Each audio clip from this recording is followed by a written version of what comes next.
Guys, today I got Nichole and Damon F. F, right? Elff. Elff. Santa Okay. Supra. Santa Elff. Supra. Yeah, that kind of throws me off too. Here, let me get this mic's closed. You guys both just completed Sick Week when your stick shift Supra and you drive a X front wheel drive, or is it sport? What is it? There's two different classes really that I race in. So X front wheel drive and then sport front wheel drive, depending on the promoter. Okay, so full disclosure, I don't know front wheel drive that well. I'm a casual viewer, and I'm trying to watch it more and more. Once big fan of Victor Alvarez, so once he started really competing a little bit more, I started becoming more of a fan. Yeah, he's done a great job bringing it in. He's really good at that kind of stuff, you know? And he's told me how difficult these cars are to drive. He's like, they're probably the most difficult cars to drive on property, which is kind of eye-opening. Most people would probably not realize that, and you drive the difficult car to drive, and you get to drive the nice, easy, casual 2J Supra stick shift car. Yeah. Stick shift life. Right. Yeah, is it still V160? It is not. Okay. No. I was going to say, that's I don't have the money to pay for a broken V160, so. It's funny because like Garrett bought that Rat Rod Supra, and I was like, does he know how much the V160 costs when he breaks it? Yeah. You might want to be a little careful. Yeah, we spoke about that yesterday. He came by and I was like, because I told him, I was like, hey, if you want to drive it, we're going to be over at Cooper's. And he's like, ooh. Yeah. He's like, so we started asking about the trans. And Grannis is obviously fairly local now. So even though Victor was telling me he doesn't like them with T56s. He's like, they don't drive the same, all this stuff. And then I know Vlad with the V160 record, and that car's unreal. But so you guys just completed the whole week in your car. And what was your average? 804, I believe. 8.0. So, yeah. That's 8.80. Yeah. Okay. I was like 8.0. I didn't realize it was that fast. No. I was like, shit. Yeah. But we'll see if we can get down there, but yeah. I mean, it probably could if you were cage allowed to. Yeah, I think I'm going to try and build it. Like, I have an ultimate goal of running a 7 in it, and then obviously pulling it back to cage limited to 850.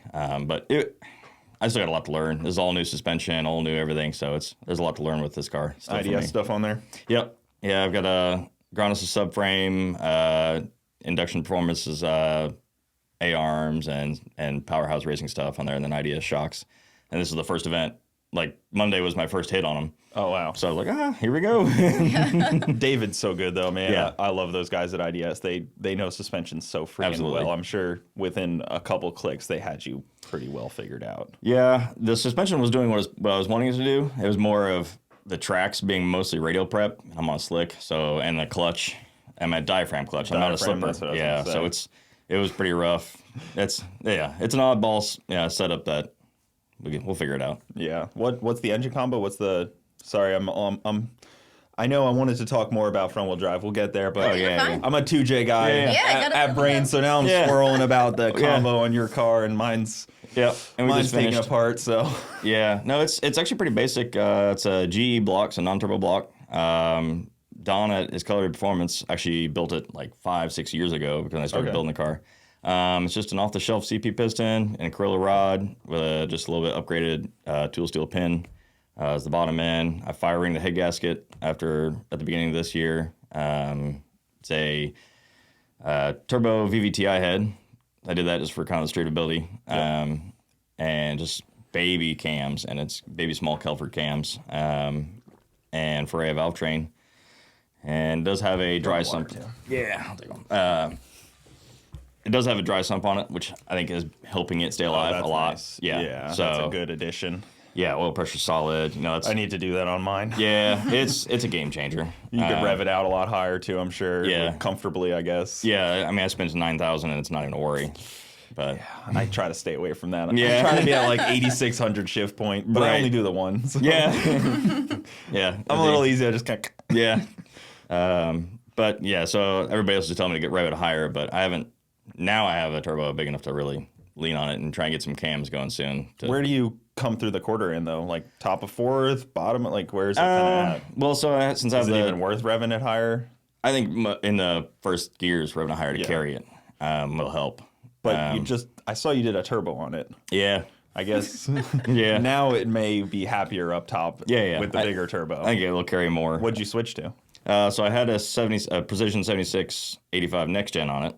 and it was great. Yeah, that's a spicy turbo. It was. Then we were, Precision guys, we were pretty good friends with them, and we were pit next to Brett and Jim Braun, and well, I got some peer pressure from everybody. Yes. Because I needed to run like an 863 to break the class record for Sick Freaks. Mm-hmm.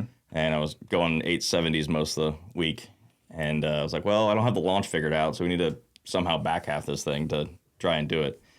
And so Precision guys were like, well, we have a display 83, 85 over here if you want to throw it on and see what it'll do. Yep. And that's what that turbo is right there. yeah. That busted one. Yeah. That's an 83, 85. Yeah. So it was the next gen. Yeah, the next gen stuff's awesome. Yeah. It's so cheatered up if you're talking honesty on turbos. Well, as soon as I took the cover off, I was like, whoa. Like, wait, that's not an... Right. I was like, it's not just the inducer here. No. And I looked over at Wes and Chris at Precision, and they're like, how much more is this thing actually going to make? And I was like, well, let's find out. So I put it on, and as soon as I clicked third gear, it just set me back in the seat like it never has before. Nice. And I glanced down, I saw another 10 pounds more boost than I made before. And when I clicked fourth, it kind of laid over, but I think I have a issue with the wastegate or something. Because I made 2 hits with it. And both times since I hit shift fourth, it dropped everything. Exhaust, boost, everything. So the turbo slowed down. So it's something on my end. But it did pick up 7 mile an hour in the 8th. That's pretty promising. That's pretty good. I mean, if you're class racing, like... Yeah. If you could pick up 1 mile an hour on your car, that's like we're excited. Huge. Yeah. And we're talking 7 mile an hour in the air. With no, like the time slips leading up to it are similar. It just powered through a third gear. And it probably, I mean, you don't have to get on a trans brake or anything. It's pretty much just right there. Yeah, it spooled almost exactly the same. Yeah, those next gens that's what Brett has, I think, 2 of those 83s. It was his spare. So luckily he was, that's why I kind of talked to him about it. I was like, well, you're done, right? And he's like, yeah, you can have that one. I don't need that spare. Right. Yeah, because they've tried every turbo on that car. I think that's like the precision R&D car on that thing, because they started at like 76s and now they're up to like 83s. Right, and they did the different exhaust housings and everything too. Like they've been all over the map. Yeah, it's pretty interesting, because that's what I want to switch to I'm trying to push, because I know there's an 86 next gen coming. So I'm like, I have an 86 right now. Yeah, I could switch to the 83 next gen, but like, if I just keep wait a little bit, pushing at them a little bit, I'm like, I know that there's an 86 next gen in the realm there. It's coming out soon. It's got to be. I mean, you don't have to be in the know to see their progression. They went 86, 76 next gen, and then they went 83 next gen. It's coming right there. Yeah, I know. That's what I want to put on my car, because I need to upgrade turbo anyways. 'Cause it's a little smoky. As they do. Yeah, I mean, we beat on them pretty hard. Yeah. We don't give them a good life. No, I leave off the trans brake at like 5,500 RPM. Like, it's pretty spicy on that thing. And it's 2Js are pretty hard on turbos to begin with, I think. I mean, small motors, you have to be really mean to the exhaust energy. Yeah. And then turbo talk is big in your world right now, right? That's kind of the peak of everything in front wheel drive, is like, what size legal turbo should we be allowed to run? I've talked to Rob at Induction. They're like, I'd like to see everybody run the 76, but then some people run the bigger one or something around there, right? Yeah, so like the 7385 is the class legal turbo right now, and we've been in a bit of turbo wars between Precision Turbo and Apex Turbo, and you keep seeing like a little bit inch up, like we're on the next gen R, which is like the latest and greatest of the Precision Turbo. And I think that was back from the battle of Apex, kind of one-upped them, so Precision came back and brought some more horsepower. So there is this whole battle between, should the 7385 be the turbo that we run? If you go to import versus domestics, the Mean Street class, they'll run the 6485. And that's what does that class run, like 780s, or how fast is that Mean Street? 81, 82 if they're a high-performing car, I would say, with that turbo combination on it. Yeah, I think 6470s, and then like we're going like 81s, 82s. A couple of the top cars have gone 80s. But they're going to be in the 7s soon. It's inevitable. It's a tough, I mean, making those rules is not an easy feat. No. Jason Miller has a tough job ahead of him to make those deal work. And then there's some class cars that come in there and clean house. Like a couple nitrous cars this year, I think, cleaned up a couple classes. Yeah. I mean, it's hard to, if they don't push it all year, Jason doesn't know. Yeah. Like, they never ran quarter mile all year. Exactly. Oh, and then somebody like Ronnie Rhodes comes out and just drives through the whole class lifting at like 1,000 feet. I'm like, Sorry. Yeah, and plus, that air, that time of year, those nitrous love that too. Mm-hmm. So I don't know how much you guys pay attention to all the rules, I guess, because it's kind of a mix of like you're focused in your little world of front wheel drive, but then when you go to World Cup, you kind of have to pay attention to everybody. Yep. And then could you change your combo at all from what you normally run to World Cup, or is it the same car? You could change your combo. I mean, there's like probably 3 or 4 classes that we keep an eye on. So Mean Street, I ran Super Street for the last 2 years, and even Stick Shift. Like that's an interesting combo. You'd be outgunned by the big hitters, but you can go deep on some rounds there if you have a consistent car that can run down a consistent number, which I think is one of the things that's really good about my combo is it's pretty consistent. That's the reason I think we've been able to do so well racing in 2023 is we might not be the fastest car there, but we consistently run a number. And then a little bit of bragging. I mean, my tuner is my husband. He does an amazing job of kind of adjusting to the track conditions too. Yeah, because those cars are weird to adjust to track conditions. Because when you see a radial car have a bad pass, it's very apparent. But like a front-wheel drive car, a bad pass isn't. You can't tell that from like the untrained eye, I guess, because like a radial car just spins and doesn't go anywhere. But like you guys kind of do some weird wheel hopping and like. Yeah, it looks weird. It's hard on parts when you guys have a bad pass usually. Yes. A radial car when it has a bad pass just putzes down track. Right. And that's I guess you guys can explain that more. Yeah, if we have any tire shake, we have so much weight on the front that everything in the driveline unloading and unloading so much we tear up ring and pinions right now because we're still using like a Honda transmission case. Like it's still an OEM outer case. Everything inside is the same size as a it's like 80 horsepower Honda Civic. Yep. It had transmissions the same size. It's pretty unreal how those things are that strong, though. Yeah. And what do you guys, like 70% weight on the nose? Well, more than that. I've seen them like jack them up, and it's just all in the front. Yeah, I mean it's close to 80%. That's wild. It's nutty. That like last 2 years or so is really everybody's been pushing each other to go even further forward. And if you look at the cars as going down track, like so. I lost the transmission on, I think, my last qualifier pass. And so it unloaded the car. And you literally the parachute, you'll see the rear wheels come up. But even when I unloaded the car from the forward momentum, there's a video and you can see the rear wheels come off the ground from the car just from the forward weight bias that we have. Because there's like a 2-inch plate probably under your car. I know some people have that. I don't know how you guys set it up, but like Boosted Boy Kyle, his MR2 has and his engine's in the back, but he still has the Honda weight plate in the front and everything, and 45 pounds of weights on the front. It's actually kind of scary to have all of that right in front of you. Yeah. That kind of weight is a little different than most cars. And I've seen sometimes the parachutes. I think Jamie Langford had a bad one where his car unsettled really bad with the parachute coming out. How do you guys mitigate that at all? Is it just driving style? It's a couple things I would say. So like shutdown's probably the scariest part of driving a front wheel drive car. Several times, like I have seen the wall in my car because it'll do kind of this shimmy on the rear end. So what we've done, I think it was like 2 or 3 years ago. Yeah, FL2K, I think it was 21. Yeah. So we have been talking about like you want the car to be as streamlined as possible so you can get the ET and the mile per hour. But we wanted to have a balance of safety as well. And we watch a lot of F1, so we're like, okay, let's try to think about playing with the wing angle some. And so we did the active aero on our car. So if you watch my car, 180 miles an hour plus, the wing starts to creep up in the center section. So we're getting all that downforce on the car. And I can tell when we start playing around with when the wing's going to come up, like the stability of the car changes. So that helps keep the car planted. But then if the car does get out of shape, there's a couple things from a driver's standpoint you can do. If you're going to be throwing the chute, you want the car to be stable and you're not going to be fighting the groove. So if you've got a lot of steering angle into it, you need to get that car straight and not steering it before you throw that chute. Or all it's going to do is just completely follow the direction that you have it turned.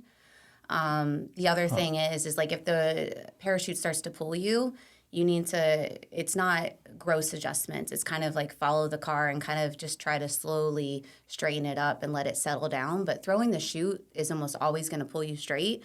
So if you're in a little bit of a tough spot, like throwing the chute's the best thing to do. You just got to kind of ride it out until it straightens itself up. So you guys have ECU controlled aerodynamics as well in there as to help keep that's pretty trick stuff. Yeah. To add a little safety to it. For a front-wheel drive drag car. Yeah, and then I know Victor's always said they're basically pro mods, but they're 4 cylinders. That's what I've always heard, and I start to see that more and more. I know Tony Palo has done a good amount of passive aero on their cars with the wings and stuff on the GTRs, and it's kind of similar, I guess, where air shocks that start to compress as you're going faster and faster. I'm sure you've looked at. Yeah, I've seen it. They're using the front, and we're using it on the back half of the track. Yeah. It was kind of funny. The first time we debuted it at 2021 FL2K, there was a lot of no-time cars that came around and were really interested in it. I don't know how they would use it, but they were probably the most curious about it. Well, that is a big thing in no prep right now as well as the wings. Yeah. And the We've seen that a lot. shocks doing 5 feet of separation in the front. And they use air shocks in the front to, like, it's all kinds of crazy stuff. It's cool to see the innovation that every level has. And then you guys say you watch F1, which has all kinds of stuff. Endless amount of innovation and billions of dollars a year into all kinds of stuff. And then they're 4 cylinders also, right? F1 now they're 1.6 liter V6 turbo, and then they have the hybrid motor as well. So I think the engine makes like around 600 horsepower, 650 horsepower, and then the electric makes up the difference to up to 1,000 horsepower total. What's the engine combo on your car? What is it? Is it a B, a K, it's an a B H? series, B18C. We have the billet block, and then we have CP pistons, and then we kind of go between a couple of different rod configurations, and then GSR head is ported out by 4 piston cylinder heads. Is it like, do you run any water through that thing, or is it just fully? It's full wet. No, it's full of water. Yeah, even through the surface. It's not welded shut. It's not worth just deleting all that, or the weight up front is kind of nice anyways, I guess. A little bit of that, but also I kind of have some theories with actually having water in there. I know a lot of people try and get away from it because if they blow a head gasket or something, then you lose it. Luckily, I haven't had. It's not even dry deck? No. Oh, okay. No, I flow water through the head. Yeah, I have figured that. I just figured there would be dry deck and kind of flow in between. That's like the Supra route. Yeah, a lot of people do that though, like on our competitors, but dry block. Yeah, and dry block. Just so if you kick the head gasket out, you're not going to spray water under your tires. But I guess your tires are already kind of. Yeah, I mean it's still not safe, but it's not great. Yeah, but you can actually.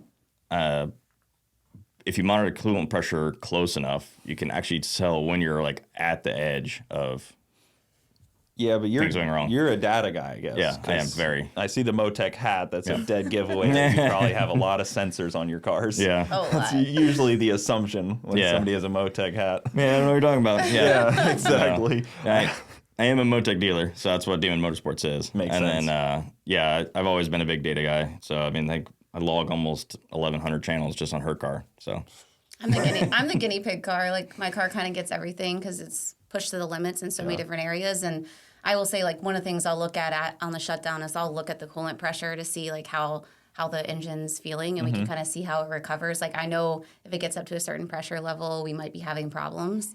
But ever since like this new combo that we've had with the firing, like it's been super solid. But also with only being a 2-person team, having a full wet engine allows us, like I can drive the car around. It requires a lot less support as well. So driving it back is pretty convenient. Yeah. Being able to do that. But how hard I know it's hard on your tires, right? Don't you pretty much eat through a set of tires in like 3 passes? Yeah, I mean they're junk anyway. What's driving back on? Yeah, I guess so. They're already. I didn't know if you were trying to save them for, I guess it doesn't matter. It's not like you're carrying the car back, but it was crazy to hear that people are going through a set of tires. That's probably our biggest expense. Yeah. That's tires. so weird. Yeah. Like a radio car is like a season. Yeah. Like my car will go like a season on a set of tires, and you guys are. I mean, we had to buy a second set of wheels just so if when we start going rounds, you have a set of tires ready to go because you don't have time to dismount and mount new tires. Yeah. I mean, if it's a prep track, we're 2 hits at best. Yeah, if it's like a radial prep, it delaminates the rubber in the wheel and the tire. So 2 to 3 hits. Now, if we're going to an event that's more of a slick tire prep, like World Series of Pro Mods, I forget how many hits we got on. Actually, got quite a few. Yeah, quite a few. Like we've gotten up to 7 hits if it's more of a slick tire prep. Well, you guys run like single-digit air pressures. And Yeah. Yeah. right? Like, Stretched on a wheel that's like an inch and a half. No, wait a minute. Yeah, inch and a half wider. with 1,000 pounds, 1,200 pounds, whatever it is, right over top of them. Yeah, we're not being nice to them at all. Yeah, No. no, pretty hard on them. Right, and they're pretty small. I mean, they're only 24 and a half. Which ones do you guys run? Do you run M&H. Basically, everybody's on an M&H. That's what I thought. That's the only tire that's legal size. And well, I mean, you could run Mickey's. They're a half-inch narrower. Yeah. It's that's weird the that real Mickey difference. hasn't jumped on that more. We've tried. I feel like it's been like a few years of this where they should have now gotten their feet more wet, because you don't really hear of M&H until you go into front-wheel drive. Yeah. If you go radial racing or any other style, no prep, anything, it's all Mickey Thompson or Hoosier. We've been trying to get Hoosier. Like, Hoosier is based in Indiana, so we keep kind of nudging them, like, you need to get in the import game, you need to get in the import game, because, I mean, we'll put an order of tires in for $3,000, and that'll get us maybe halfway through the season. Like, that's our biggest expense from a racing standpoint. That's crazy. It's not engines, because those things seem disposable for a lot of teams. Yeah. Well, You guys seem to like to keep yours together. yeah. I like to keep the bits inside. But I was talking to Wade at Bradenton, and he was after World Series of Pro Mod, and he was like, I had to empty engines out of my garbage cans. I believe it. Full blocks split in half out of the garbage cans at the track. He's like, I don't know what was going on. Right. And it's crazy how hard the front wheel drive guys are on the engines. But I guess if you're running not a billet block, they're not as pricey. You pay for say it, that. though, in the long run. So we did the math. It's like 2.5 engines. Yeah, 2.5 cast blocks that are sleeved, because you have to do that. Yeah. But and you don't get the benefits of the billet block to where it's sturdy. Like, stuff doesn't move around. Head studs are better. The head sealing's better. Weld it back up if you blow a hole through the side of it. We just did for the first time. World Cup, we kicked a rod, E1, and actually kicked 2 rods. And it was very, actually, economical to repair. Take a big piece of aluminum and kind of just... Nice. So that's the very pro mod way of you guys. Yes. Well, lucky. I mean, we live in Indy, so you have all the top fuel dragsters there and a lot of nitrous teams there. So we had a guy that does the welding on those tip-up blocks already. So he's like, oh, it's just a little 4-cylinder. He's like, I know it's you guys because it's the only one I have here. Yeah. That's pretty cool.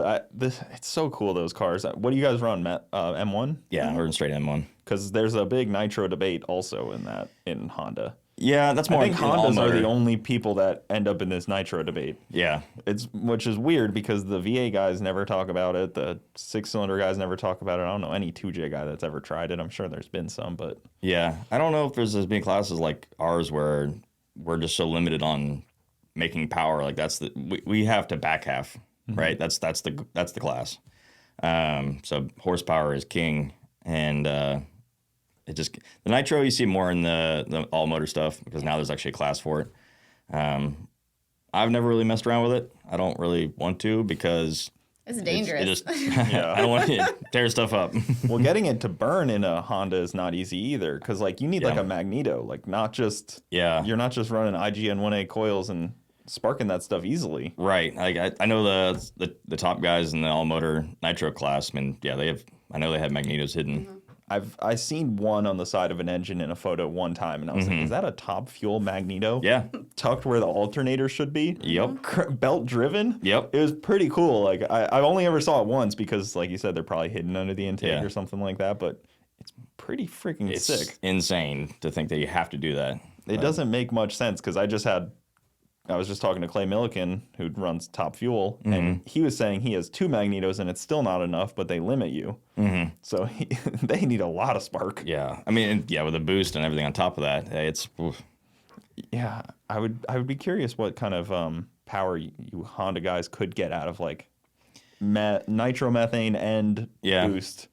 Well, I mean, it'd be interesting to try M5, but I just know it runs hotter. So, I mean, the problem with us is, like, all of our parts are small. So like the head, the valves, the valve ports are all really small and you're already on the limit of melting everything in the exhaust port. So if you run anything that has a higher EGT, we're gonna be in trouble. Yeah. We bend valves. I mean, EGTs are one of the things we have to keep a close eye on because of that. Well, I don't have EGTs, so I don't keep a close eye on it. It's a very simple answer, actually.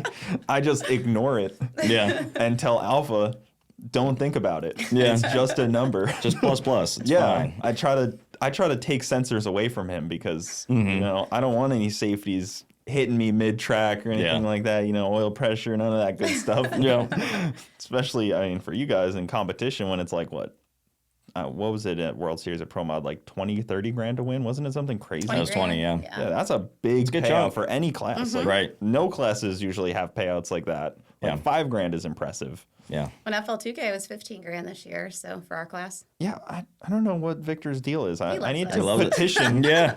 that it seems like the Just put the front big wheel dri- tires on the front of the Camaro. That might do it. I mean, that might help, but it's pretty cool because you guys even have some different combos starting to enter that class. I know I've talked to Bradley Dillon a little bit with him trying to. I mean, his car's fast, but it's tough because it's so Yeah, he's the only one-off. one. Yeah. And they're even what's it called? Zach with the show. I mean, he's going to make a lot of horsepower, Right. and it's a lot longer, so he's probably got some good leg up. It should, yeah. If it can all work out right. Because you guys are, what is it, like a 96 Civic or something? What are you- 92. And it's, 92? yeah, it's short wheelbase. Yeah, for Yeah. people that don't know, we're talking about a 92 Honda Civic here, and they're pretty much all hatches. No, you have some coupes. I think Is the there? coupes are a little bit stabler. Like they have a slightly longer wheelbase. I feel like everybody always has, Jamie, I guess, has a Here's a coupe. coupe, but I feel like for the most part, everybody seems like they're running hatches for some reason. There's quite a few. I mean, there's a good mix of both. The coupes are a lot more common with the EKs, so later, like the 96 to 2000 Civics. Those are... Sorry, I should mention the Volkswagen guys, too. They'll be mad. Yeah. There's a couple of them that You try got a their DSM. best. They're good dudes. You got Bushi with the DSM. There's a Yeah. couple DSMs, yeah. He's Yeah. local to me. I Yeah. know. Shout out to him. He's had a rough time with just destroying turbos and stupid things like that. Yeah. But yeah, that's a good car. I always forget that car's front wheel drive. 'Cause Yeah. I feel like I think of DSMs DSMs. as All-wheel all-wheel drive. drive. Yeah. Yeah. I'm like, what are you doing? It could be all-wheel drive, dude. And I like the Hondas that are all-wheel drive. I've always wanted to build one of those, but now I think the price has gotten a little bit higher than I want to spend on The parts have gotten if you want to expensive. go real fast. Yeah. But even just like a streetcar one, they seem like they've gotten pretty stupid on price. Talk to Rob. Rob just, I mean, 8-second Courtney? Civic that we were with. Yeah. Yep. I've talked to Rob quite a bit, and his car that thing's so immaculate. Yes. You wouldn't, it's so beautiful unassuming on the too. If outside. you rolled up on it, you have no idea how fast that car is. It's so nice, that car, and the wheels and everything on that thing sits so nice. Yep. Full exhaust. Yep. Like you can't, no hood exit. Just easy. So the Supra guys seem to be going with compound turbos. Could you guys try to figure that out on your front-wheel drive cars? It's been a thought. I just don't know how. It's got to be a thought, right? It is a thought. I mean, Granis had proved that that's so great. Yeah. I mean, Eric Jarvis has been doing it for a long time. Oh, yeah, that's true. Yeah. And, I mean, obviously the diesel guys, you have to look at everything. Like, Yeah. I've been watching diesel stuff for a while. I don't know anything about it, but they're, I mean, I don't think trying they to- know either. They just keep putting more fuel in. yeah. It's just Fuel up in, arrow fuel and out. fuel until Yeah. it stops smoking, and then Yeah, I then mean, the but- block splits. Then add more. Yeah, exactly. I think they just kind of wing it. Yeah. But yeah, there's quite a few of them that do that. I mean, even though I guess Ryan Milliken, he's the diesel guy, but he doesn't run compound because he's probably class ruled Yeah. not to. But I feel like for you guys, you probably could get away with like a couple like little 60, like a 62 and maybe like a 76 or something around there. It would be interesting to try because it seems like it's easier on engines just because you're not getting a huge torque rush, maybe? I don't know. I just really pick some more brains about it. You could probably 60 foot pretty hard. Yeah, if we can get the weight to transfer. That's the Yeah. thing. Yeah. I guess you guys probably can't 60 foot much harder. Yeah, it's not really. It's all power management early What's on. what's a great 60 foot, like best case scenario? I mean, some of the guys are cutting some crazy ones, like 134s. Yeah, that's pretty good. That'd be pretty good. I would say for us, like 137 would be pretty good. So That's so funny to hear that that's like Good. not taking anything away. You know, it's the challenge that you guys have, but it's, you know, if somebody told me on their radial tire car, Yeah. they did a 135, they're Like, why'd you lift? is it broken? yeah. But then for you guys, you know, you just power out the back. Yeah. I've seen the Honda's back half people. well, we're power limited in the first 2 gears, so because we're just trying to get the car to hook up, and then third and fourth is when it basically you just pour the coals on it and let it run out. So What kind of coals we talking about? Like 1,400, 1,500? How much power do those things make? Yeah, I'd say, 1,500 horsepower out of 1.9 liters. Yeah, So, I mean, power per cylinder is pretty spicy. Yeah, Even pretty power stupid. per cube. What was Yeah. it like? Yeah, I think it's Before you around did 12 Yeah. horsepower per cube. I was just talking to Jim about that, and I was like, you guys are 302 cubic inch making 3,000 horsepower. Like, that's pretty awesome. Impressive. To be like 1-to-1 like that. Like, Yeah. And I mean, that thing's awesome. Watching it all week this week. yeah, it's unreal. We've talked about it on almost every show. Somebody Yeah. brings it up because it's like, it's the most impressive car out Yeah. right now. That's why people talk about it. And It works. when you hear it going through the gears, you're like, oh, there's something cool there. Goes through 5 gears going down track, and you're like, huh, Yeah.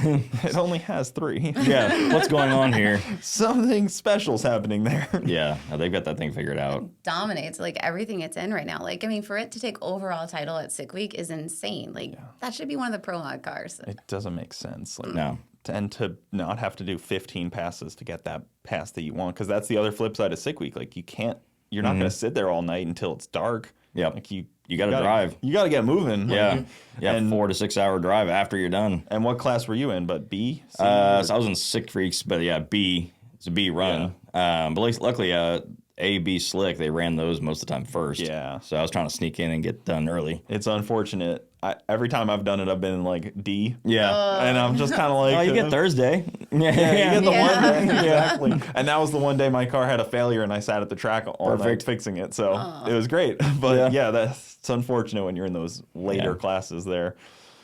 Yeah, I mean, that seems so cool to do it in the 2J. I want to do it with my Camaro, but Alpha keeps harassing me that he won't. Every year after, Alpha is like, we got to do it in this car. And then after like 6 months, he forgets about it. And then he remembers again. I don't know if you know him at all, but I've talked to him a lot on just through messaging. But yeah, he's an awesome dude. I've followed him for years just because I've always been a Supra and 2J guy. So Chicago's close to us, so Larry at Sound Performance, Oh, yeah. him and Alpha, they kind of always had a fun battle of like tuning cars. Yep. So I've kind of lived vicariously through the two of them. And you were talking about Donald, which I'm hoping for him. He's in a tough spot right now. I feel Yeah. bad. I just saw he burned his hands and stuff. And Yeah, I talked to him. As we're driving down, I sent him a message, and he was actually sleeping at the time. A couple hours later, he woke up, and he's like, "Yeah, everything's okay." And luckily, he didn't breathe anything in. But I think he's back home now. Maybe back at the hospital. But so for people that don't know, Donald had a fire at his shop and burned his hands pretty good. But because I was just talking to Leo, who drives his Supra for him, and they've had so many problems with that thing. It's been not problems, but it's just been a struggle, that car. that's a lot of car. It is. It does not like keeping itself together. Yeah. It's like You got to figure out combos. I mean, 3-liter is not for the faint of heart to race at that level. Yeah. It's a lot of, you need a lot to race at that combination at that level. yeah, I mean, that's a lot of work. And like everybody sees online, like towards the end of figuring something out most of the time. So like you don't see all the trials and part breakages and like, oh, well, that didn't work.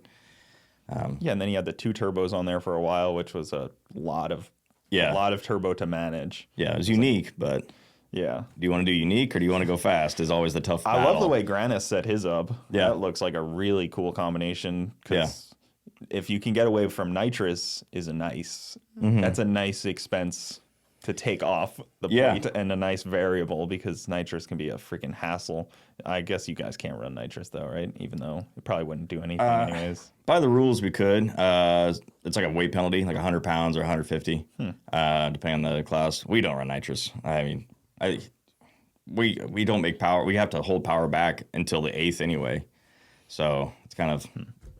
What do you think is the biggest rule slowing down your front wheel drive cars? What is like some of the bigger hindrances that they've added to try to like rein the class in? Because at this point, it's not at like, it's every class gets to the point where they have to rein it in, and I feel like they're kind of reining you guys in a little bit.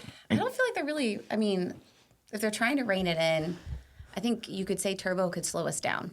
Turbo size could slow us down. I think it's more truly like the limits of the parts. Like the transmission is the weakest component now for anybody that's figured out their engine program, figured out their tuning program. It's keeping a transmission together. Does it have to be H pattern still? No. Okay, so it can be sequential. Yeah, it can be sequential. And automatic, I think there's a slight penalty. I can't remember. Yeah. But there's not. I don't know of any autos that can hold together or work in not that footprint. Honda. Yeah. But Bucci's, automatic. So I'm curious to see how well that car starts to progress. Yeah. So you can run a sequential. Do you guys run that, or you do run the H No, we're pattern still H pattern. A factory Honda trans, not like one of those badass one of those like badass all billet deals, or what? What does it have for trans in it? We have a billet case. Like yeah. the outer case is billet, and then the inner case is billet, and then the gears are PPG. So it's all dog box. But yeah, it's still like fitting in the OEM footprint. Not as many money shifts, I guess. Help limit. Yeah. Luckily, she's been pretty good with that. Yeah. Yeah. It seems like people have figured that out a little better in Yeah. the last 5 years. Like 5 years ago, I feel like World Cup was like every Honda was almost money shifting. Now Yeah, it's gotten smoother. they've gotten it a little bit better figured out. Maybe Yeah, the K series seems to have a little bit more of an issue just because it's cable shifter. So stuff kind of moves around a little bit, like the box itself. Like they've come out with some new ones that they have limiters and lockouts in them that seem to help. The B series, it's a straight rod that goes to the transmission. So as long as the engine doesn't move, it's pretty solid. And the shift selector has a pretty heavy detent in it, or heavy spring in it, so it takes a decent amount of force to go back over once you've gone from first to second. So do people avoid the K series because of the transmission? I think in the beginning, but because maybe 2 years ago, the K series trans was kind of viewed as the weak link for the K series. Interesting. I think it's a better engine than the B series. That's what I've always heard. Yeah. Yeah, I know. You seem to be a little attached to the B series there. Yes. I think really when it comes down to it, two-sorted real programs, the K it has to be better. Like it's a newer head that flows better. Everything is bigger.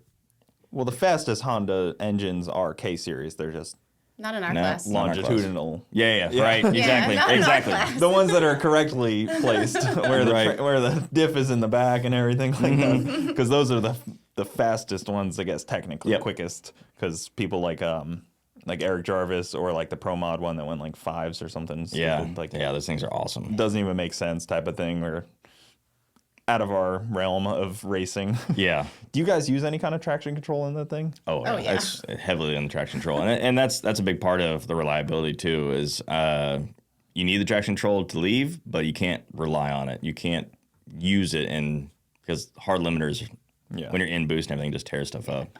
Yeah, some people like lay on it way too hard and just like it's riding it.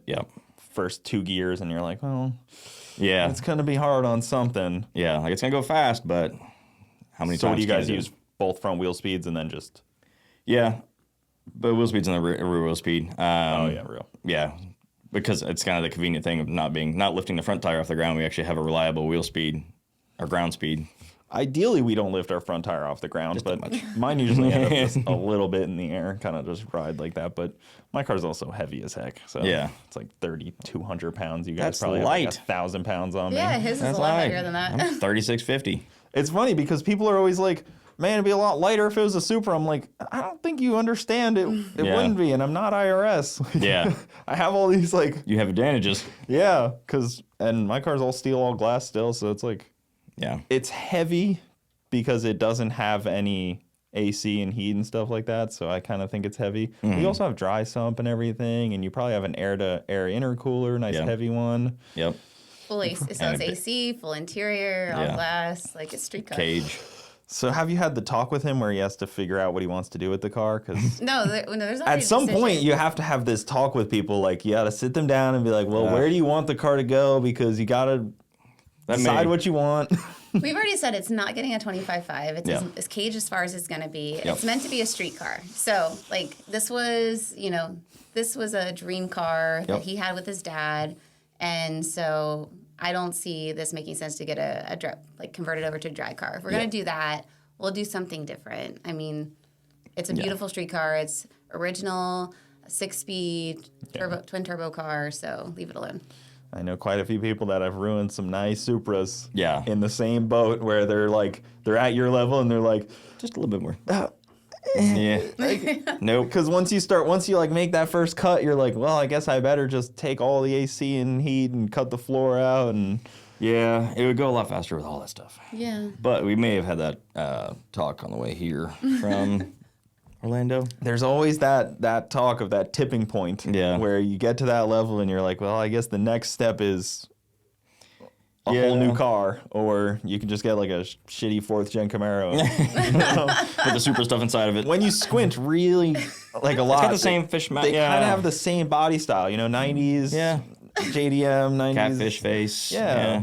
Close enough, You gotta squint your eyes really hard. Exactly. You have to like a good distance down track. Like if it's at like the Not the if it's at the so starting much. line and you're at like 1,000 feet and you squint, Yeah. you can kind of see. I think it needs to put a super wing on it. That's There what you go. They make them for those. We talked about that a little Yeah. bit, the Supra wing. Do you have the wing on your car? Oh, yeah. Oh, you still got the OEM. no duckbill or drag wing or No.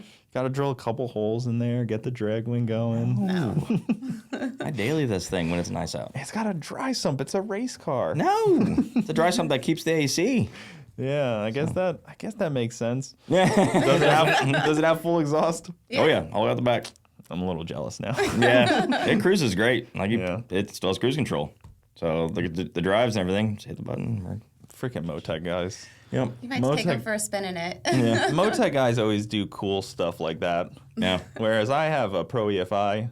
The cool stuff you want to keep to a limit, like a Yeah. minimum amount of things. It works great on my car, but it's just a little dated. Yeah. That's what was on my car when I bought it.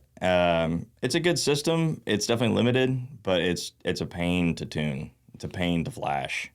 Yes, I let Alpha deal with that. Yeah. I flash it and stuff, but I let him deal with the tuning on it. And I say let him, but I'm not actually allowed to. Yeah. Does he lock you out? Yes. Right. What's the password? Why did it change? Yeah, exactly. We both have to come to a mutual decision Yeah. to change anything on It's it. like the bomb, so you have to have the 2 keys that turn Exactly, simultaneously. Or sometimes he just remotes in and I'm just like, all right, you just do Yeah. your thing. I'll just hang Fix it. out. Do you have your own like software written for either of the cars, I guess? Or do you run like a Pro drag on there? Or No, not Pro Drag. So on the Supra, Motec actually uses it as a test bed itself. I work with them. So right now we have a software that actually helps with traction control. you're allowed to call it traction control legally? No. I know that somebody's trademarked the words traction control, I think. Yeah. It's pretty interesting stuff. Like So traction assistance. Yeah. It uses it'll control the traction control will control boost, throttle. I was going to ask if it's got a drive-by-wire throttle body on there. Yeah. Which that's what makes the cruise control easy. Yeah, that's cool. But it's pretty impressive at how fast it works, and I mean it's the point like.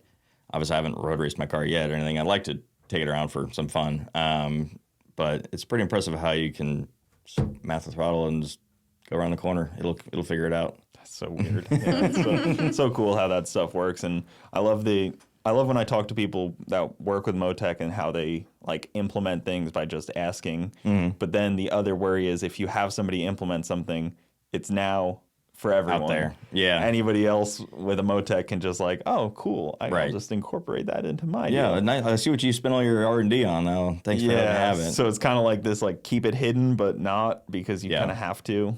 And there's some fancy stuff that I've seen. Yeah. Like my car's pretty fancy, but mine's pretty public. 3-step? I haven't heard it on the... Yes, it does. So it like gets all up and then kind of like works its way back down. I'm pretty aggressive with it. Yeah. It's quite a big pops. There's some people that were maybe bleeding out the ears because they weren't used to it. Yeah, if you stand behind it, you got to watch out. I'm sure yours has some pretty cool 2-step stuff on it too then. Yeah. Because the Motecs always have some nice way to build boost that sounds... It's smooth. Foreign. Yeah. If you're not used to it. Yeah, it doesn't pop very much. It kind of, once it's at the RPM, it's very smooth. And it's a different, like the M1 version. So we're on the M1 series of the ECU. It has a different sounding, I feel like, 2-step than the Gold Box does. My car's like ridiculously loud too. Like I think people know when our cars are running because they're just ridiculously loud. Yeah, that was kind of a funny thing. Like at the Precision booth at the Sick Week, they actually had her car launching on one of the videos, and I picked it up. I was like, that's our car. You can just tell from the distance. Yeah. It's like, just a little different. Yeah. What do most people run in those front-wheel drive? Is it Fuel Tech? I feel like a lot of them run. Or is there a lot of Motec ones? There's a lot of Motec, and it's a lot of the older Motec, Gold Box, like M800s. There's a lot of Fuel Tech, though. I say Fuel Tech has come 50-50, maybe a little bit more Fuel Tech right now. Yeah, Fuel Tech has come in pretty strong in the last 2 years. They're doing a really good job at getting Fuel Techs on a lot of people's hands. Oh, yeah. Their marketing is awesome. I know you're a Motec dealer, but it's hard to it's hard to ignore how good Fuel Tech is at pushing their product out because you know more than anyone, Motec ain't showing up to any event or pushing their products at all. It almost seems like a club that they don't want you in a lot of the time. Yeah, you have to know somebody to get in. For sure. Exactly. Yeah, Fuel Tech's great. Their track support is outstanding. Yeah. They're always there. They're always there to help anybody and everybody in all platforms. Like they have guys that are. They'll set up your car and everything for you. You right. Call in and like Lewis will get the whole thing friggin' set up for you, and you go dyno it there and stuff. Yeah. Which I think is awesome if you're a smaller team, having that help and that assistance to getting set up and being on like a similar playing field as maybe a more established competitor. But if I'm the more established competitor and my data is getting somewhat shared back, even if it isn't directly being shared, but the same tuner is or support person's touching everyone's cars, I don't know. That's the reason we only tune my car and X front wheel drive is we don't want to share any of our secrets. Yeah, I mean, there's not like a whole lot of secrets, but there's some small stuff that can make a difference. Yeah, I mean, for you guys, you're not gonna want to go help your competitor get to the same level as you right off the kick. Yeah. You know, you don't want to watch them struggle a little bit. Yeah. As one does. I mean, as we did. Yeah, as, you know, we all struggle through this. Yeah. I didn't have to struggle as much because I just stole Induction Performance's data. Their package. Yeah, exactly. Kind of made it pretty easy. Yeah. But you either do one or the other. You either fight through it or you just buy from the right people. Yeah, that too, and the X front stuff. Like I've had people ask me to tune their cars on M1, and it's just the two of us. Like I don't have time at the track to support, so I don't want to take anybody else on for that reason as well. Yeah, like it's literally just the two of us at most of the races, and you don't want to run back and forth between all the bunch of different cars. And then the flip side is usually they won't listen. You tell them to do something or add a sensor or any of those things. Maybe I'm speaking just of myself. Nah. I never listen. From the racers, we've given advice to some people. They sometimes listen. Yeah, and then they don't take it, and they wonder why they're still doing the same thing year after year. I mean, a lot of the guys have now added the wing after us, which is pretty cool, which I'm happy to see that. Like a couple people were like, oh, aren't you mad that somebody else is copying you with the Aero wing? It's like, no, it's a safety thing. That needs to be out there. The other safety thing that I've seen that I don't like on those cars is people putting catch cans under the hood. Do you guys have a burn down tank in your car? Nope. Just catch can under the hood? Is it big enough for? It's huge. Okay, that makes sense. Yeah, it's 2 gallons. Because I saw like a 1,500 horsepower car and it had like maybe like a little tiny catch can, and I'm like, well, that's not. You gotta be able to contain all the oil. Right. Like my car, I can contain all the oil for when the engine inevitably blows up. It's not really if. Yeah, our catch can's bigger than the oil pan, so the engine will be dry, and it gets emptied every pass. That's how it has to be on these cars. I mean, especially on M1, where you probably have some pretty good ring gap. Yeah, it's a lot of cylinder pressure, especially with that much horsepower in that little motor. Do you guys do so on individual cylinders? Do you guys also have a bunch of O2 sensors on there, or just the one? I haven't done O2 sensors, but I have EGT. I've done O2s on projects, and it's kind of hard to keep them alive when they're pre-turbo, just because they get hot. Yeah. But it's a good thing to do on the dyno, and then you just kind of you figure out your variances and the trims of like that, because it's just airflow. So once you figure it out on the dyno, you can kind of take those sensors off and then just keep those trims that are variants the same. How much injector do you have on that car? 26, the ID 2600s now. Yeah. Okay. Times two. With a whole bunch of base pressure. I have the same IDs, and those are freaking awesome injectors. I can't believe how long they've lasted in my car without worrying about them. I know, it's so weird. I'm like, I usually burn through injectors, but it's nice that I only have maybe it's a double-edged sword because you guys have two. So if one fails per bank, go quickly. If mine fail, then it's a real problem as well. But Yeah. Like I have 2 sets on mine. Just I don't know. I overbuild everything because I'm an idiot. But didn't you? I feel like you tried to do another drag and drive, right? With your car. Yeah. This is number 5. Yeah. Oh, The first 2 did not go well. I know. Didn't you pop an intake or something crazy? Yeah, last year at Sick Week. That's what it was. Yeah. What was the story on that? I may have messed up something in the tune on the launch, and basically as soon as I let the clutch go, it hit a fuel cut that I didn't think it was going to get there, and it did. So it ended up actually going lean from the fuel cut, torched the head, which thing between cylinders, so it crossed, and then that one had a open intake valve, so it backfired through the intake manifold, which was at the time a carbon manifold, and those don't like backfires. I can only imagine. I mean, who makes a carbon manifold? That was CPC out of Australia. Yeah. Well, something was gonna pop. Yeah. So I mean, I guess It wasn't the worst thing. It wasn't the worst thing to pop. Yeah. But It kind of sucks because I didn't really understand. I didn't know at the time why it popped. I thought it because it just separated from the glue point. it just kind of delaminated itself. Yeah. So I was like, oh, that's why it failed. It was a new high score on the boost on the launch. So What kind of boost numbers we're talking about? it hit here? 50 in first gear. That's pretty good. Yeah. I didn't mean for it to do that. Yeah. I mean, that's where my car kind of lives. It should be able to take mine does 50. now. Yeah. Yeah.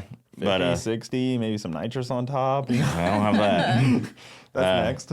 Yeah, it's coming around my car. What? Yeah, we'll see. I don't know. See, this is what I'm pushing. You just got an 8385. You don't need nitrous too. Well, now you need it with it. I mean, it helps IATs. Yeah, right? It's cooling. It only helps IATs. So you attempted 5 of them? Yep. So the very first one was drag week, and it was like days after I finished the car and like finished. Like it's ready to drive. Wiring the taillights in line. Yeah. Finished. Finish Everything. the trailer at Yeah, at the Facebook track. Marketplace trailer. that we still have. Right. 3 years later. So went drag week. First day, just did a one and done because it was just trying to finish the week. Got about 80 miles down the road, cruising 6 gear, no problem. All of a sudden the engine shuts off. Get out, open the hood. The timing belt's just broken in half. Wow. Complete freak. Don't know. Nothing. No sign of debris. Nothing at all. Just snapped. I didn't think those things ever broke. It was one of the Blue Gates Pro belts. Come to find out, a lot of people have done that. So now I'm back on an OEM belt. Yeah, I've always just ran the factory one. Yeah, Victor told me to put an OEM belt on, and I have since. And I asked Jay from Real Street one time. I was like, "Do you guys ever replace these belts, or do they ever break?" And he was like, laughed at me. Yeah. I was like, oh, okay, fair. Yeah, ship it. Yeah, but I don't know. That's how Jay kind of is. He's Yeah. kind of sarcastic Yep. about things. Oh yeah. So then, did you replace it, or was that? So on the side of the road, we found one like 50 miles away. We paid the guy at AutoZone to bring it to us on the side of the road in Surprising Illinois. that they had one in stock. I know. Well, I mean, 2Js are in a lot of things. Yeah, Like I just it's the didn't think same belt. I didn't think they kept them in stock though. Do you have a Yeah. cover on your belt? I didn't at the time. Okay. But it didn't have any debris. Like I can show you pictures of it, but it literally just pulled apart. But so got that new belt on, fired it up, and it was down a cylinder.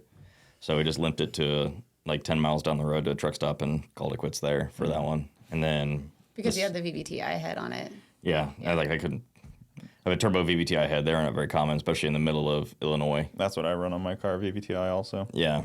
Down here, it's not. You can find them a little easier, but It's still not fun to No. do a 2J head. no. Like, Especially is yours under the cowl? yeah. Is that yeah? Yeah, mine like tucked Good. like the 2 cylinders are like tucked under. Yeah. You'd have to like take all the studs out and slide it. You wouldn't be Yeah. able to just lift it off. No thanks. I leave the exhaust and the intake manifold on my engine when I pull it out, just because it's easier to get it all out at one. Right. I take like the whole thing out. I don't know if I'd be able to do that. I haven't tried. It's a lot easier than trying to get the exhaust manifold off. It's really tight in there, and mine's like a little warped now at this point. All kinds of stuff. Got hot. Yeah, sorry, Alex. I don't know what to tell you. Yeah. It got really hot. So you're 5 down at this point. Yeah. So So we did drag week, broke the timing belt. Sick week last year, blew up the intake manifold, and since then, Been solid. it's been great since. It's just been changing fuel and tires, and I had a fuel pump seal fail, but that was easy. 3 of them completed, all roughly around 800 to 1,000 miles each. So it's trucking right along. Do you guys do a lot of testing up by you at, like you said, Indy? So I guess what would it be like? IRP. Lucas Oil? Yeah, Lucas Oil. Not really, just because my car I'd only test so much just because it's a toy. Well, with you guys, every testing is pretty pricey to do, so it's kind of tough. Well, on my Civic, like we don't do as much testing. We'll do some of the like IFO and streetcar takeover events because that'll be we'll have the ability to turn it down for some of the classes that we race in, and then turn it up against the competitors. But the sad thing is, like in Indy, at least our local track, like Lucas Oil, they really don't have a lot of test and tune time for local racers, so it's kind of frustrating. And we're not going to get the track prep like we would when we go down here to Florida. So it's a little bit of a learning curve every time we come down to BMP. They're kind of sticklers at that track too. Mm-hmm. Yeah, They're on everything. Yeah. Anytime I've raced there, they're looking at like lug nuts and stuff. I'm like, man. Yeah, it's one of NHRA's premier tracks. It's a beautiful facility. Facility. Yeah, and it's expensive to rent. Oh, it's hard to get in there to use it. Yeah, I mean, down here, Bradenton's open every single day, I think. I know, I wish So we lived down here jealous. sometimes. Yeah, they're like 24/7. We've talked Just text about it. Wade, hey man, gate open. I don't think Wade leaves. Yeah. I think he's just there prepping. I mean, right now they're prepping for top fuel cars. Yeah. Scraping the whole track end to end, which I'm sure is killing him. Yeah. To take all the prep off the track. What's your next event then? For me, it's probably going to be Spring H Day, so in April up in Maryland. Yeah, MIR, they do H Day, right? Yep. I don't think we're going to be able to make it to any other events before then. He's got some work that he has to do international, so he'll be out of the country for a little while, and we still have to build the engines for my car. So now that Sick Week's behind us, Yeah, I now can she's start all working on excited. my car. My car gets shoved in the corner. Yeah, push back in Yeah. there. Yeah, It'll be on the street, but at least it's I can't drop it off at the play chassis shop at least for the 25.3. No. I mean, if it's just going to be sitting there. I know. I can't take door bars out. If I could take door bars off on a sub A50 cage, I would think about it.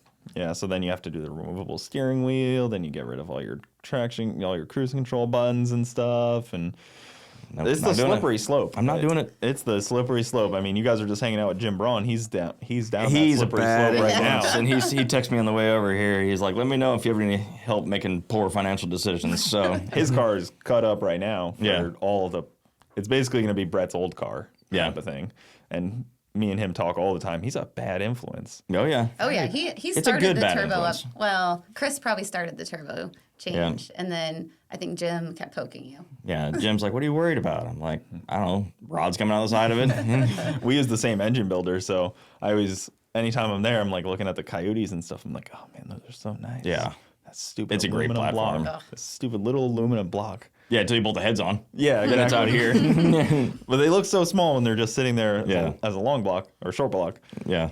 But yeah, those cars are impressive. Jim's going down that route too, where he's going to be in a 6-second car in the before long. next outing at maybe TX2K, hopefully, if I can Yeah. push him a little bit to work a little faster. We talked to him about Texas 2K, so we've never been. It's a fun event. It's going to be the first time in Dallas. Yeah. You would probably, I mean, you could win the stick shift class for sure. Yeah, at least be I would think competitive. Your car. Yeah, and Yeah. competitive. I Well, I mean, think- depending on how they break up the groups, but I think Miles Kerr won last year. He with did. 770. He did. he did. He Yeah, did. come on, you It's can't stick- let Miles win again. I know.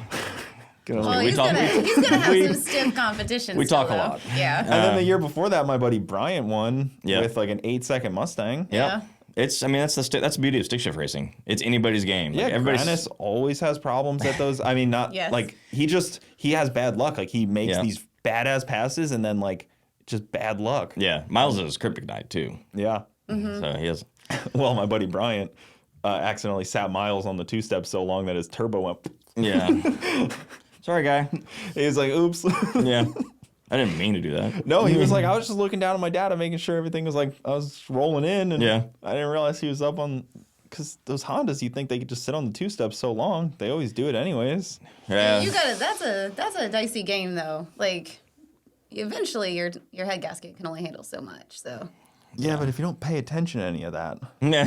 and if you have a sealed deck, you don't even think about it. True. Right. But I don't think Miles does because that's like he's a full. full. It's a Starbucks Cruiser street car. Yeah, no, he's similar build to us. We talk a lot. He's water through the deck and everything. Yeah, it's a cool car, that thing. Yeah. I mean, he's done World Cup and everything with it. It's just, but you could definitely win. If you look at all the history of TX2K, your car would be up there. I think I even saved it from it went, 778 at 195? That mile an hour is so stupid. Mm-hmm. Yeah. I went 760 at like 176. Yeah. I mean, it's a 50 mile an hour back half. Oh, so that's it's so awesome. stupid. Yeah, that seems fun. But those tracks are really long, which is nice. You can almost Yeah. just like cruise the shutdown. Yeah, we've done tap the brakes a little. We've run a couple of tracks that are like, we're We done. have a couple of our local tracks, like I'll do the import face-off events, and there was one that I like saw the water, like I was trying to make the turn, and it was a really short shutdown, and they had a water barrel in front of the concrete wall, and I'm like, whew, I see this water barrel coming real fast. So next pass, I'm like, I'm shutting it off at 1,000 foot, don't care. So what else is there for events then, I guess, for you? So we'll do H Day in spring. We'll definitely be down here for FL2K. Got to defend my title. Yes, you did win that last one, right? Yeah, that was pretty awesome. We'll obviously do import versus domestics. And then we have a local streetcar takeover in Indianapolis. So we like to do that. It's our only home race that we have. And then, I don't know, like, I'm trying to figure out where we can fit races in the schedule because, like, Six Summer that he's going to do conflicts with a couple races. So I think we're going to sprinkle in maybe a couple streetcar takeovers as we can. But we've been trying to figure out a schedule that will work. And that seems like the only options that we have. So for sure, FL2K, import versus domestics, spring H Day, and Indy streetcar takeover for my car. Sounds like you guys need to do TX2K to me. Are you going to get an engine? Two engines ready in time? Well, one engine's still good from World Cup. That can be the backup. You saw my car. Yeah, I know. Yeah. Yeah. I got until March also, and I got to put the engine back in. I know, it sounds pretty miserable. Yeah. I think it's like 3 hours to put it back in.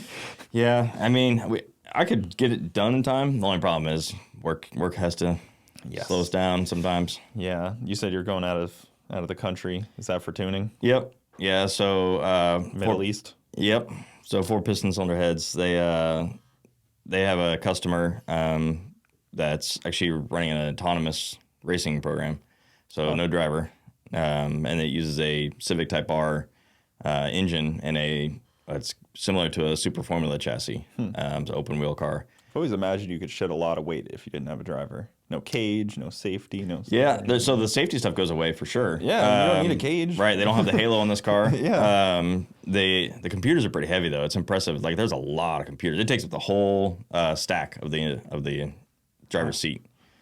And I guess for autonomous, if it was remote control, it'd be a different world. But Yeah. for autonomous is crazy. So it's autonomous driving. How does it connect to the engine? Is it all integrated or is it... So, yeah, they have a computer, and be careful how much I can talk about.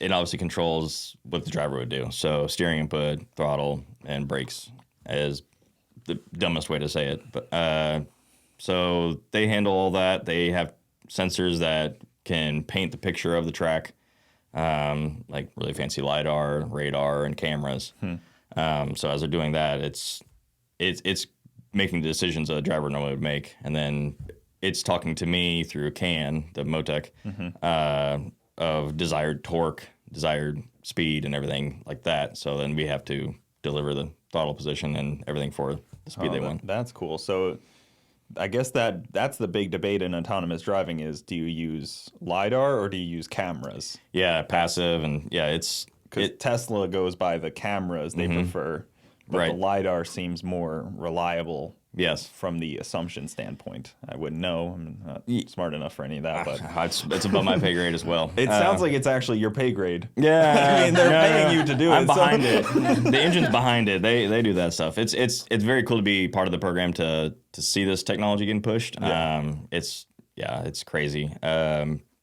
know like the military, they go more with cameras because LiDAR, it actually, it puts out a signal, so it's tracking. And radar as well. But so these uses all 3 and GPS. So it's gonna Man, that thing out there on a racetrack, on a road course with other cars would be crazy to be passed by like an autonomous race car. Yeah, right now it's just going to be all computers against computers. I don't know, man versus machine. I don't know if that's ever going to happen or not. But I wouldn't want to be the man on that track with it. I wouldn't be. I think it would happen almost instantly if you look at like how people versing like chess machines started, and it was like a whole computer to beat somebody in chess, and now it's like your phone can destroy you in like 2 seconds. Yeah, I mean, right now I would say early technology, the human's still pretty good, but it's like AI. Like it's gonna take over pretty quick. And sounds like Skynet to me. Yeah, sounds like that classic. I was actually I had my son and I was showing him. Yeah, I was watching Terminator, and I was like, "You see this? This is the problem." He was almost John Connor, but yeah. Cooper Jack, so yeah, kind of similar. I wanted it to be close enough. Yeah, but the wife didn't love John Connor. She wasn't thrilled about that one. So you get to go over there for that, and then anything else over there, or is just that? Just that. So that's in Dubai and Abu Dhabi. So it's pretty neat to see that. Visit that area. Does it make you feel good that they can replace the driver before the tuner? Yeah. Not tuner before driver. I haven't thought of that, but yeah. I mean, it's got to feel good that you're on the non-replacement side. Yeah, because I always assumed the tuner might get taken out first. Because, man, with enough data and AI, you think it would be able to take it over. You would think if I can plug in like 10,000, passes into a computer, make it perfect. Like, hey, figure this out. Might be something I could look into. I can't imagine a ECU company's not working on that. Yeah. Fuel Tech or Motec or somebody. Yeah. Being able to decipher data like that would be nice. Yeah. Yeah, I mean, you're not on the replacement side, so that's good. So far. Yeah. You. Yeah. just one of you two is on the replacement side. Yeah. It'll be a while. I mean, but that's also, like professional racing where this is our hobby for now. Yeah, I know I watch Formula One as much as I can just because the science side of things is so crazy, and they do live tuning in there, right? I don't think they can. They're not. They used to back in like the 80s and 90s. They had two-way telemetry, but now it's just one way. Like the car can report to the pit stand, but not the other way.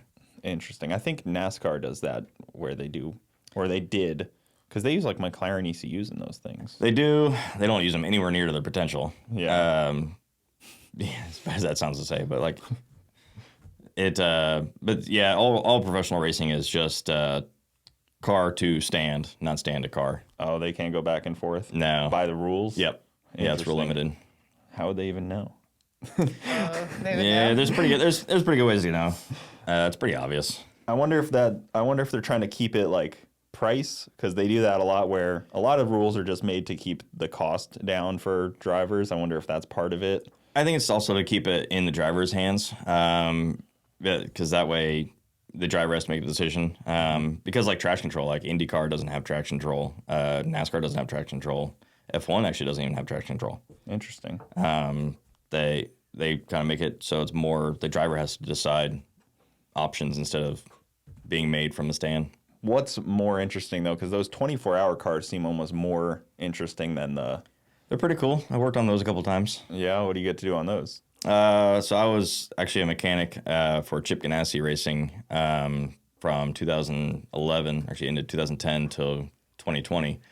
Like on site when the cars are racing? Yeah. So I actually worked on the cars for a while. So the Ford Daytona prototype, we won Daytona 24-hour with that, and then I worked on the Ford GT when it raced in 2016 to 2019. Oh, sick. Yeah. Won Le Mans with that. Won Le Mans. Won Le Mans. Yeah, I was on the car, and pit stops on the car that won Le Mans. So you're suited up, wrenching on those things in between. Hot car. Oh, yeah. And the 24-hour races are insane just because you're awake for 40 hours because you're there the day before, or it's the day of the race at like 6 or 7 in the morning. Holy cow. Race doesn't start till 1 or so, and then you goes to the next one, and then after that is load up. So sick week is kind of a breeze compared to that. But you have all the spare parts probably ready to hot swap on. Yeah. A little different. And a crew. Yeah, so it's not so bad. But I've learned a lot from the professional racing that has carried over to our programs. What do they run for ECUs? Just about everything. It comes to preference. Motec is on a lot of the chassis stuff. That's actually how I got into it. I was around it a lot and learned and kind of worked my way into using the system. They use Motec, Bosch is used a lot, McLaren's used a lot. Oh yeah, the Bosch stuff's pretty nice. That's what a lot of the diesel guys like. Well, yeah, so they Bosch don't was, like it because it's so expensive, but that's what they have to use. Yeah, Bosch was kind of the leading edge on the direct injection stuff, and then Motec is in it with as well now. It's pretty starting to take over a lot of the diesel stuff. Yeah, well, ECUs are weird right now too because all the OEM stuff is so locked that it's opening up a door for a lot of plug and play Motec stuff. Like when Motec opened up for the V10 platform, it was like a boom. Yeah. Okay, so suddenly everybody had a twin turbo V10. Yeah. And it was just Underground that had that, I guess, at first. Yeah, they had it first. John Reed actually would work with Proline and them Underground to get that package going early. And then Motec actually developed their own plug and play kit. So Underground actually uses their own stuff. Ahead of the curve on. They made theirs before Motec came out with it. Yeah, they seemed like they had it for a long time. Yeah. But they probably had to keep it secret like we're talking about because if they opened it up, if they worked with Motec to develop it, then everybody has it almost instantly. But you got to run 2 of those in those things, right? Yeah, so that's actually the factory car has 2 ECUs. So it kind of replaces it because they're split bank to bank. So each ECU controls 1 bank. This is it's pretty interesting. Yeah, I like the tech side of things, but it's a little bit above my skill level on that, especially when you're talking like a 24-hour car. Those things seem like they have to be running like tops, like perfect precision on everything to win a 24-hour race. Yeah, everything has to be absolutely perfect, top to bottom. The cars get stripped all the way to nothing leading up to it, and only everything brand new goes in. The whole car is brand new, obviously, for that race. Sounds expensive. On my budget. I'm sure there's a lot of nice stuff getting put in the dumpster. Oh, there's a few of those parts on our car. Yeah, there might be some stuff that I picked out of the dumpster. I mean, hey, it's in the dumpster at that point, right? It's fair game at that point. How tight are they on rules? Like, very. I would imagine they're pretty tight, but every car's so different. How do they even like? Yeah.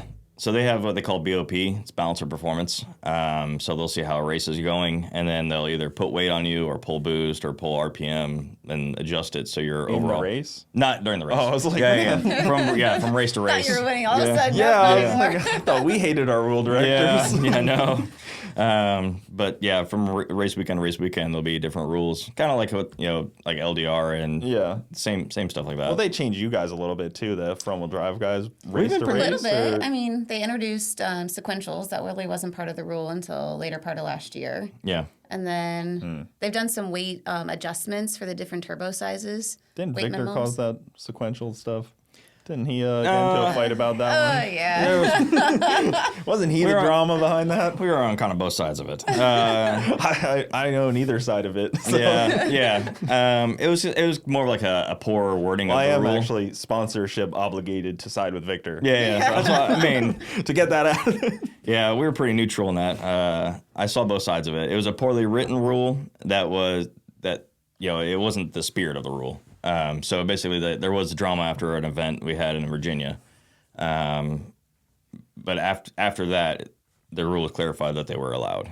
And it was sad that the drama escalated as high as it did, where there was actually like fist fight. It was a small fist fight, but a fist fight that happened. But I think the clarification was needed, and now we're racing with that rule set. So. Yeah. Well, gray area is racing. Yes, like, exactly. Yeah, exactly. Like, I mean, you know more than anyone racing on that team is probably everything in the gray area. You read the book just to know where you can squeeze in. You could have painted the car gray, and basically that was it. Yeah, exactly. I've heard plenty of people talk about it. I mean, you read like Smokey Unick, and he's cheated in every form possible, and everybody loves it.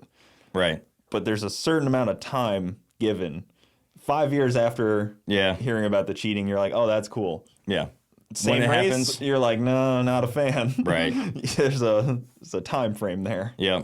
No, that's the part of the racing. If you want to have an advantage to win, you have to live in the gray areas, which, I mean, there's some stuff in our cars that are in the gray area, but that's part of it. If it's not written. It's not breaking the rule. Then the flip side, though, is then you show up one day and the rule book is this thick. Yep. And you're like, oh, shit. I mean, if it is, we'll play by the rules. And then the class disappears usually. Yeah, sadly. Like, Ultra Street has so many rules that it's starting less to wane. and less cars get built every year.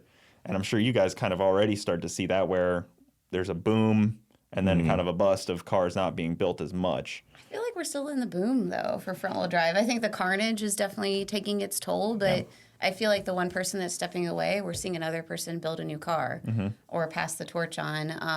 I think a lot of people assume X front-wheel drive is a lower-cost program than what it really is. Like, if you want to be competitive, you need to have the spare parts. You need to be, like, we're big believers in doing maintenance because maintenance is a lot cheaper than re-welding up parts and buying brand new. So you have to build your race program to be able to do the maintenance or to have the spares to go through it. A lot of teams, I think, are assuming they pull the car out of the trailer the week before the race, they can prep it and have it ready to go again. And that's just not going to set you up for success. Yeah, that's pretty delusional on that part of things. I mean, any form of racing, you better be prepared to, especially when somebody says 15 grand to win, you better believe that people are going to show up with everything they got, spare motors. And when you're racing teams that own engine shops and stuff like that, you know, like local to here is like JBR, and they got a bunch of cars on their program. And like when you're racing people that build the engines professionally, they're not messing around. You got to expect that they're prepared to go rounds and change things as needed. It's an interesting world, that front wheel drive, because I feel like it needs to be at more events, and it was cool when you guys are at World Series of Pro Mod, but then I want to see it more places. But then the Pro Mod guys were kind of mad at you guys, right? Because the guy that won oiled down from starting line to finish line on a buy run, basically. Yeah. Questionable move. Yes, exactly. When I heard the starter going, it was going down the track, I was like, ugh. That was a questionable move to try to break the beams leaking oil. Yeah, I mean, it's a big stage, so I can side with him. Like, I mean, you do some crazy stuff when you're on the spotlight. I understand. It's just... Yeah. And your adrenaline's going. I mean, like, when you're racing for that kind of money, your heart's going 100 miles an hour, and, like, who knows what decisions. Everyone can second-guess someone's decisions that they make in hindsight, but... you don't know what was going through his brain at that time. He was just probably focusing on the 20 grand.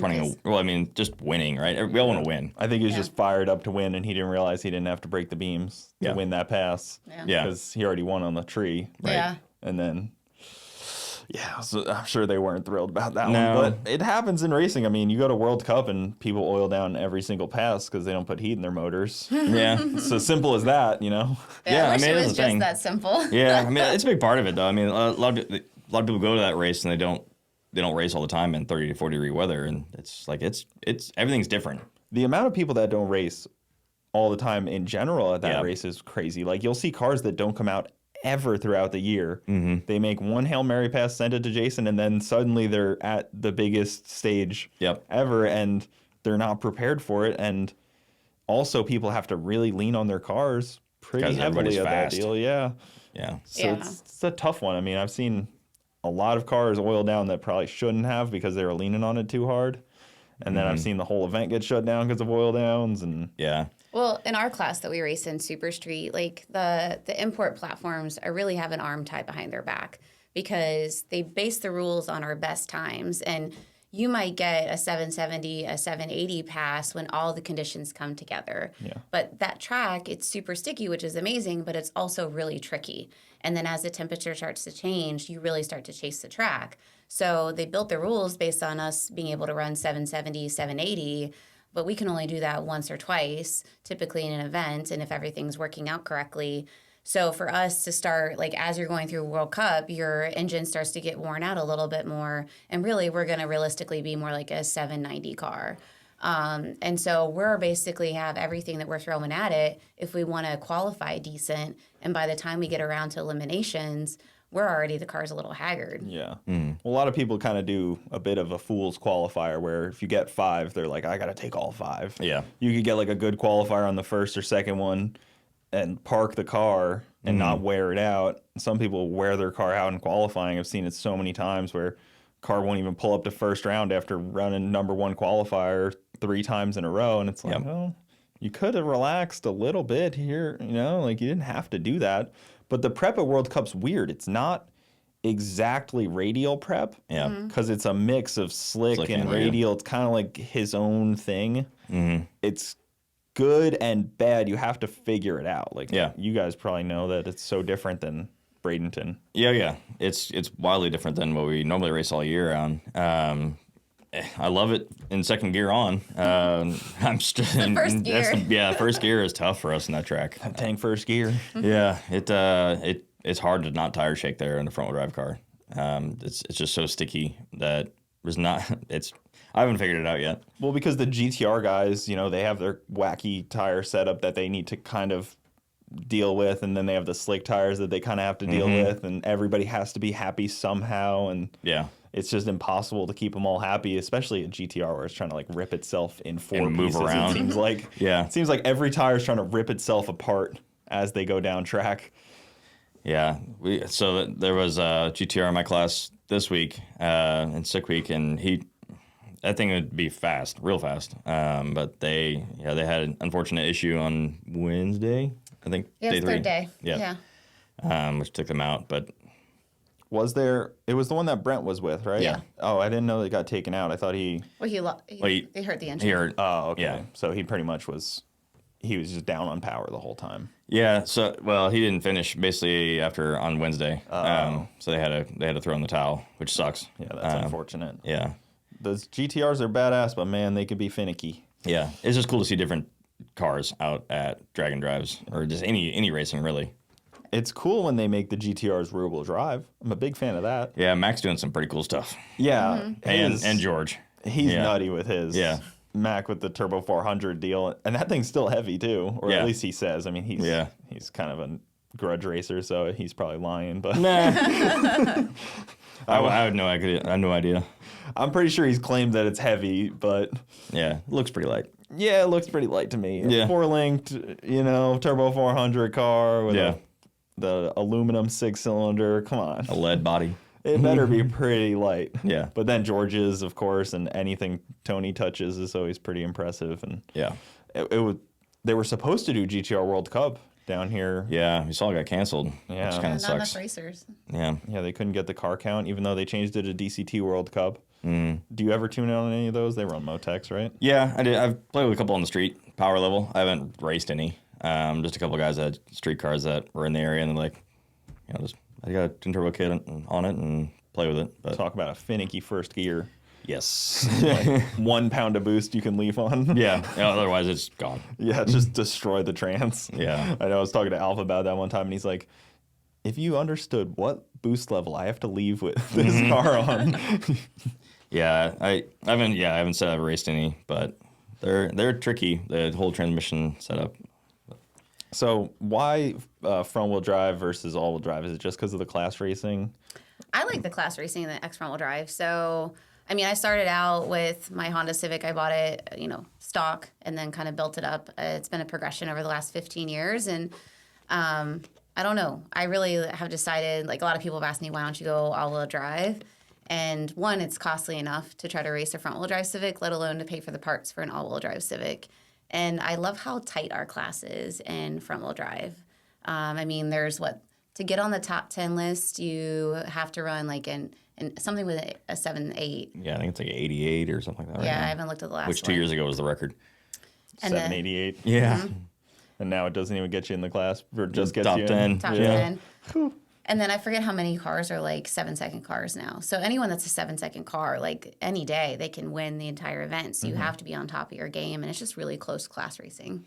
Yeah, it is kind of like, just because the fastest guy shows up doesn't mean anything really in that deal, because it's the variation you guys have pass to pass is probably so high.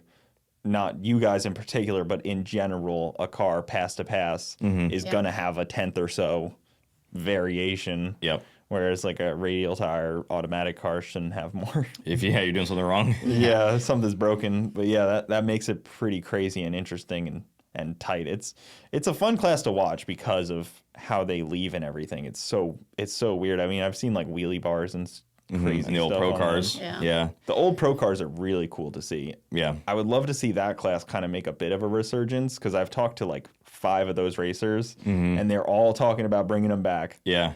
There was a move for him, like I think 2 years ago at World Cup. They were trying to bring him in the hot rod class, but they only get kind So of the pro, for anybody that doesn't understand, is like what Brent's car is it's a front wheel drive, but it also has big tires, and it's an X-Track transmission. And in like a longitudinal mounted engine. It has a power glide in it. It's the Pro, what would they call it?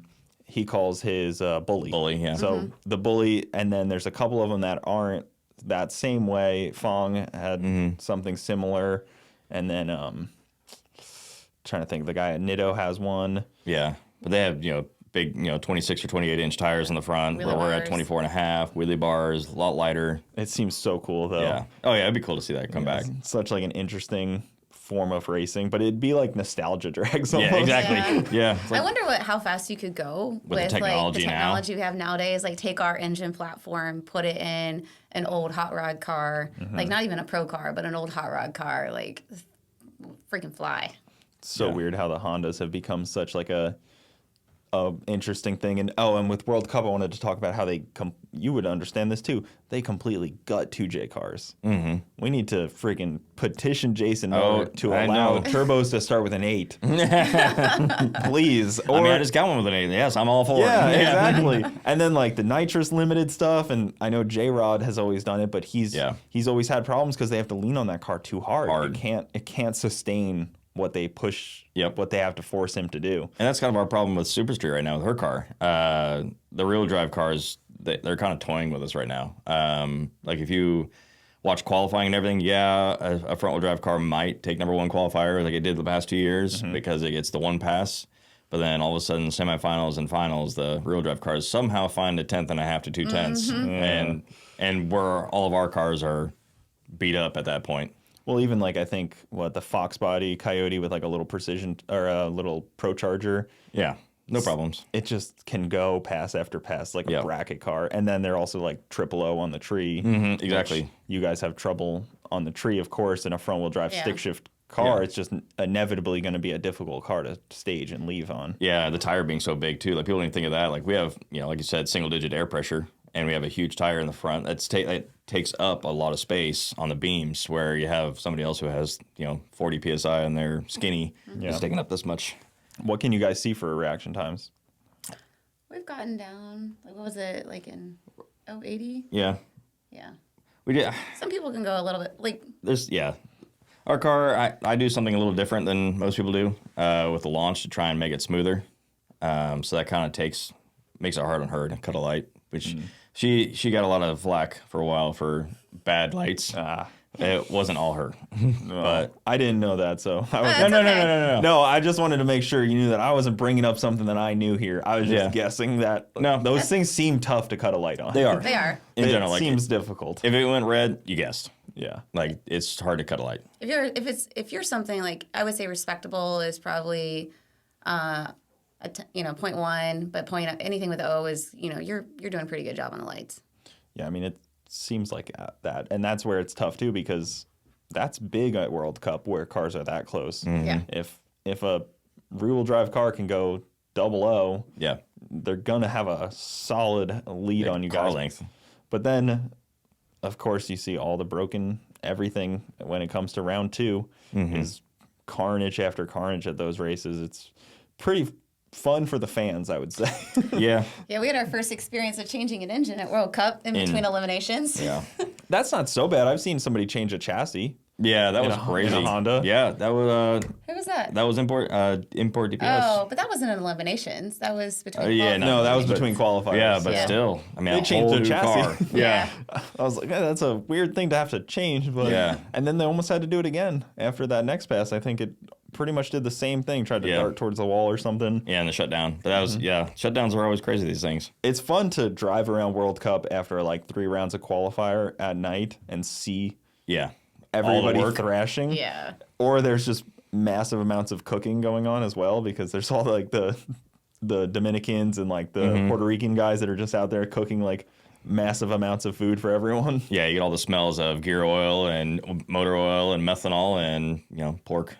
It's a fun experience. It's a must experience event. There's a few events that are must experience, and Sick Week's one of them, World Cup's one of them, FL2K is always obviously one of them. Shout out to my boy Victor. Oh yeah, it's always a party. We make the trek for it. Those are scheduled in, like those are the races we know we're going to go to every year, and then it's kind of like working what the schedule looks like around it. Were you at World Cup for, what was it, 2022? I wasn't there for 22. You missed the party. So it was warm that year.